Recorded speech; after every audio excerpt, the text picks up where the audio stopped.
जम्मू कश्मीर में राजौरी पुंछ में एक बार फिर बड़ा आतंकी हमला हुआ है।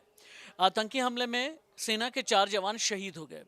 इलाका ऐसा है जो पहाड़ी बताया जाता है, इलाके में जंगल है और कई प्राकृतिक गुफाएं हैं जिसका सहारा आतंकवादी ले रहे हैं।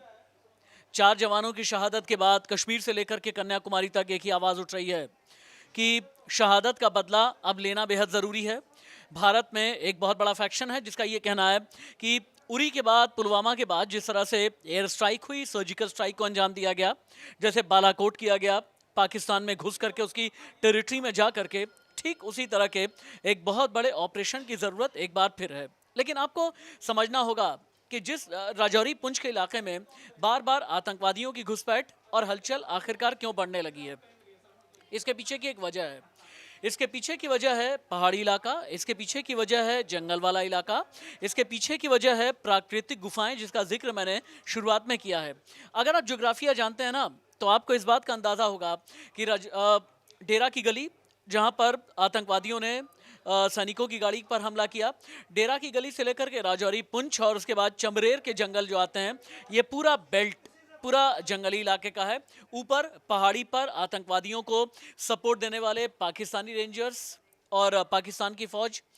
एक खबर यह भी है कि पाकिस्तान में चूंकि 8 फरवरी को इलेक्शंस होने हैं, तथा कथित जमहूरी इलेक्शंस, मैं सो कॉल्ड इसलिए बोलता हूं क्योंकि वहां पर नाम मात्र की जमहूरियत है। 5 साल पूरा कार्यकाल कोई सरकार अब तक कर नहीं पाई। खैर, ये तो एक खबर है, लेकिन इस इलेक्शन से ठीक पहले पाकिस्तान की फौज ये चाहती है कि जो उनके अपने कैंडिडेट हैं, जो सपोर्टेड कैंडिडेट हैं, उनके पक्ष में माहौल बनाया जाए। उनके पक्ष में माहौल कैसे बनता है?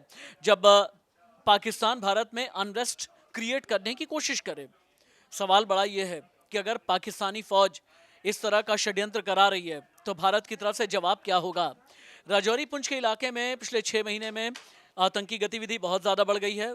370 के खात्मे के बाद, 35 से ख़त्म हो जाने के बाद वहाँ पर लश्कर के 2 ऑफशूट बहुत ज़्यादा एक्टिव हैं। ये लश्कर के 2 ऑफशूट हैं जिनमें से एक है टीआरएफ और दूसरा है पीएएफएफ, यानी पीपल्स फासिस्ट फ्रंट। ये पीएएफएफ के जो आतंकी हैं अपने इसी नाम के साथ में आतंकी गतिविधि को अंजाम दे रहे हैं और इस बार भी आतंकी हमले की जिम्मेदारी पीएएफएफ ने ली है।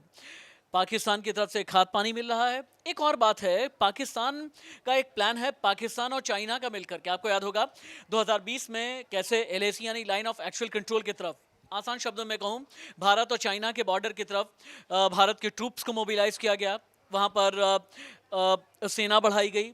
उसके बाद से चाइना को ये लगता है कि अगर पाकिस्तान से लगे हुए बॉर्डर यानी लाइन ऑफ कंट्रोल की तरफ अगर बिजी रखा जाएगा हिंदुस्तानी आर्मी को, तो लद्दाख की तरफ से फिर पाकिस्तान जो हिंदुस्तान की आर्मी है वो उसकी तादाद थोड़ी कम होगी, जिसकी वजह से चाइना इन्फिल्ट्रेट कर पाएगा।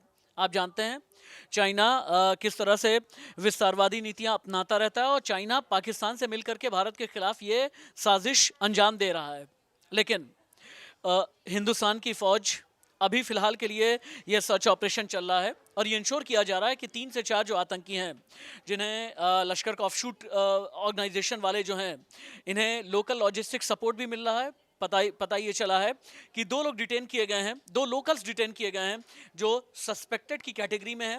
एनआईए की एंट्री हो गई है, हेलीकॉप्टर से सर्विलांस किया जा रहा है, एरियल व्यू लिया जा रहा है, क्योंकि ये जंगल का इलाका है। आतंकवादियों की पोजीशन क्या है ये पता करने की कोशिश की जा रही है। नमस्ते।